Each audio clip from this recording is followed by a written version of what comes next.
Guys, it's Rick from Rick's Auto Shop in Spain. I'm currently working on a Mitsubishi Outlander. It's got the 2.2 diesel engine. It's actually the Peugeot engine that's in it. Customer complaint, central locking's not working, blower motor's not working, and the battery light's on. The battery's not being charged by the alternator. First thing I did is verify customer complaints. The repeater blowers do not work, central locking does not work, and it's currently not charging. I'll just go through the steps I did to diagnose this one. Okay, so we'll just verify the customer complaint. I'll turn the ignition on for you. Ignition's on. Come down to the panel here and we'll turn the blower motor on full. That's on full, and as you can hear, we have no blowers, nothing at all. Turn the ignition off, we'll go outside the car, we'll close the doors. Got a key in my hand here, so I'm going to hit the lock button.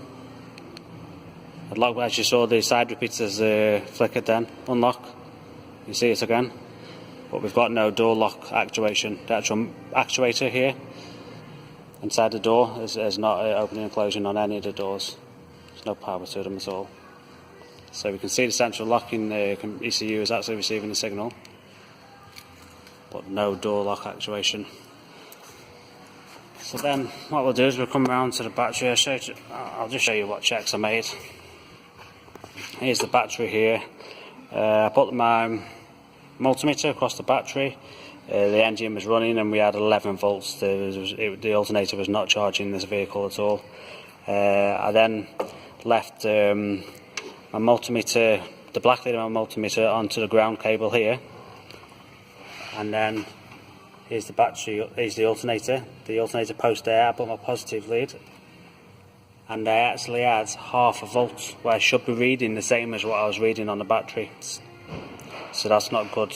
So then what I did, I got my multimeter battery positive to the alternator post there, which is positive against what we're doing now is a voltage drop on the cable from the alternator to the battery, and I actually read 9.5 volts on a voltage drop, which basically means that cable has got an opening in it somewhere. So let's take you across to the computer here. I'll be able to explain this better on the computer. I'll show you the wiring diagrams. Firstly, what I did, just bear with me, I went to auto data. This is technical information that I use quite a lot. I put these vehicle details in, and as you can see in this electricity part here, we should have wiring schematics, wiring diagrams.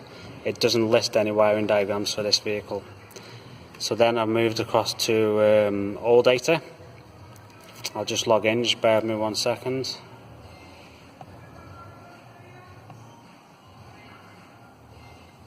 Okay guys, here we are, I'm logged in. This is all data.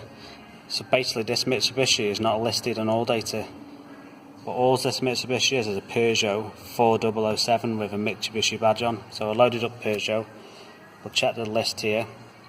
I'll go down to 4007, 46, 47, oh, doesn't list 4007. So then I move on to another technical information source that I use, which is a company called HGS Data. This is Haller Gutman, and this is out of the 3 technical information sources I use, this is the only one that had wiring diagrams for this vehicle.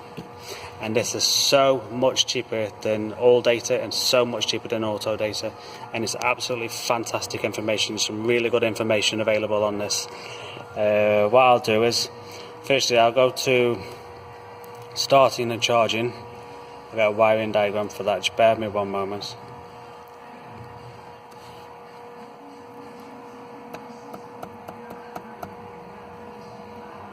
Oops, that down, starting and charging. Charging system, standard. Right, so here's the schematic for that. Let me just zoom in for you, you can't see nothing there. This here, that is the alternator, and this is the main battery lead from the alternator. If we follow that up, that goes to 175 amp fuse in the battery fuse holder. Zoom in a bit more for you. Yeah, it goes to 175 amp fuse. So the next step I took is I did a visual inspection of that fuse, and I'll just take you guys along and I'll show you what we found. Just bear with me 1 second, let me grab my torch. Sorry about the shaky camera work. So this here, that is the battery fuse holder. The fuse we're looking at is this fuse here. It's an 175 amp fuse for the alternator, and I'll try my best to get this in the shot, but you can actually see that the fuse is completely open. There you go, perfect shot. It's completely open, is that fuse. So where did I go from there?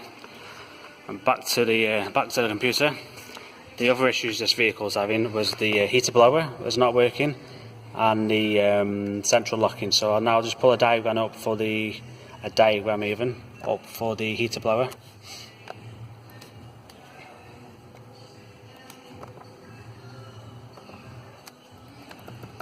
Down to heating and ventilation. Can you guys see? There you go. And the heater blower, and it is 2010. So here's the schematic for that. Let me just zoom in. Right, this is the 175 amp fuse, the one that's completely open, and then we've got an 80 amp fuse here that follows that. We follow here. This is the alternator fuse. We'll follow it down. I'll just move the page down. Just give me 1 second.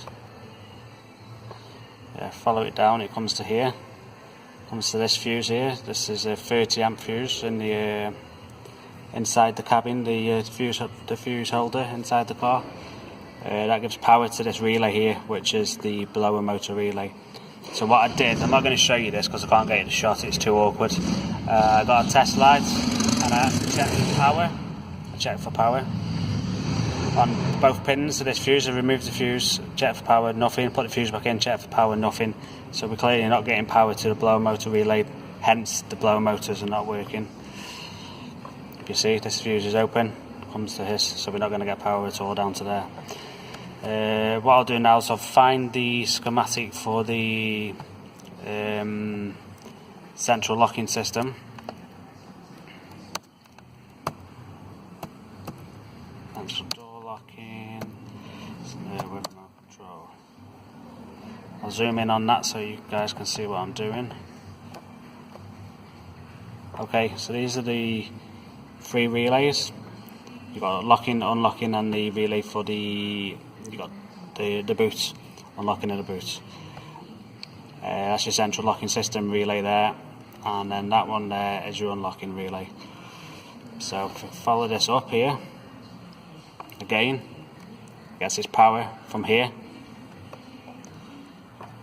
This power comes to this fuse 6, which powers the relay here, here, and here.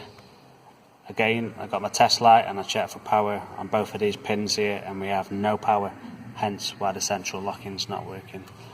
What this vehicle needs for repair is we need to replace this battery fuse holder. We can't replace this fuse individually. We need to replace the holder. I'm pretty sure once the holder's replaced, we'll get our central locking and heater blower back.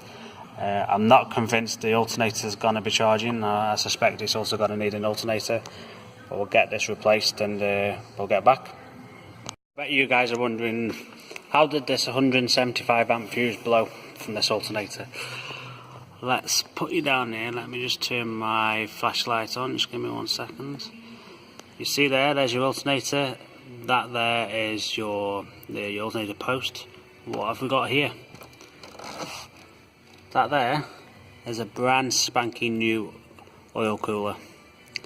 So what's happened here is they fitted the oil cooler. Actually, it's the customer himself fitted the oil cooler, and they shorted this alternator post out. So they made contact with this, which has shorted this out, which in turn has blown that 175 amp fuse there, which in turn powers the fuse for the heater blower, and the relay for that, and the central locking. So what we'll do, we'll get that holder replaced and all should be good.